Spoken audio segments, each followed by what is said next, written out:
And welcome back to the Fun Astrology Podcast, Thursday, July 11th. Thomas Miller back with you. My goodness, where has this week gone? I guess because I've been kind of laid up, having to rest a lot. And what else do you do when you're kind of laid up? Of course, you look at astrology, right? And I came across this astrologer who is more at the end of their career than the beginning by far. And I was really interested in the knowledge this person had. I'm not going to reveal who they are.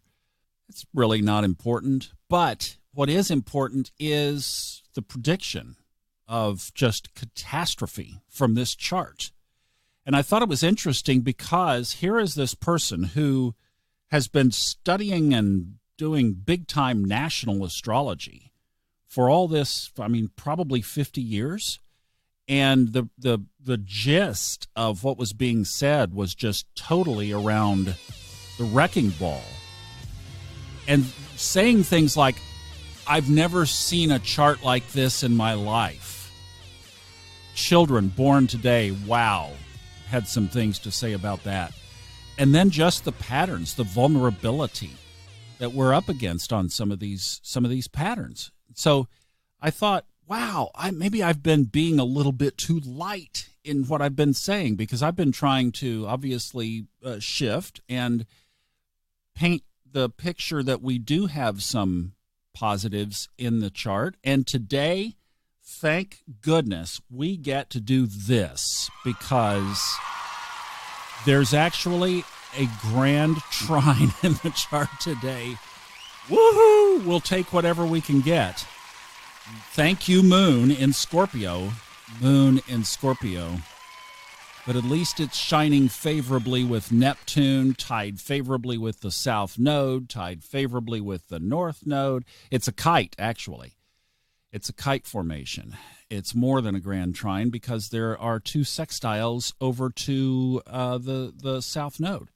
So anyway, we're not going to get bogged down in all those details, but I just wanted to not minimize the magnitude of this chart, but also to separate the way that I look at astrology. Because here was this person still, who I guess has been kind of notorious for painting some pretty dark pictures with predictions and things, had one major prediction come true, right on time, that was uber impressive. But mostly was kind of seemed to me to be a glass half empty kind of prediction. And this is where I say is you have to be careful doing this. This is my soapbox rant for Thursday. It's like you have to be careful doing this because, A, guard against blaming astrology for your life. Oh, because of Mercury retrograde, I couldn't get out of bed today.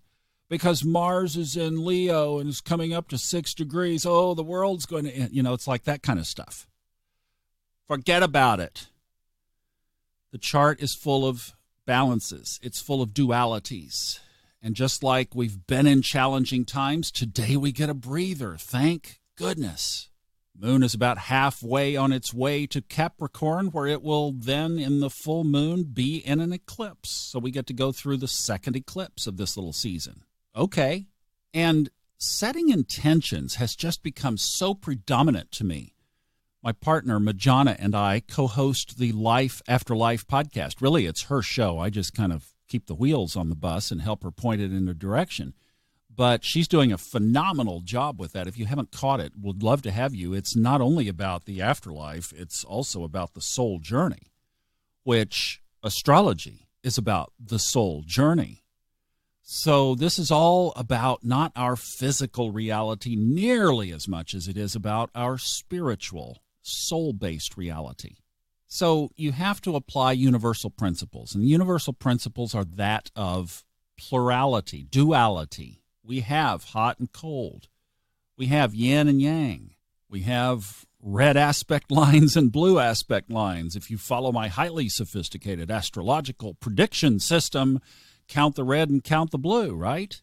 But that's duality, and that's the way the world is just wired. So these things, I think the chart just points us in the direction. But intentions, Majana and I have been talking about doing angel and guide meditations and angel and guide. She's doing some reading sessions over there. And one of the things she tells everybody is to set intentions on what you want that session to produce for you when you reach out to connect with your angel and guide. Or some people want to connect with someone who is in the non-physical.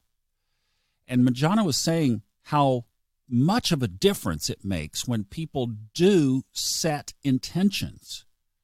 And I thought, well, if it's so true there, when we're asking our angels and guides to show up, or when we're asking somebody on the other side, soul-based, soul-wise, to connect with us, then why wouldn't it be the same in our daily lives? So I think the practice for today is setting intentions. Set intentions for what you want. The energy just shines. If it's shining with a cloud over it, set intentions around that. If the sun is shining, lean into it. So what you can lean into today is your spiritual side.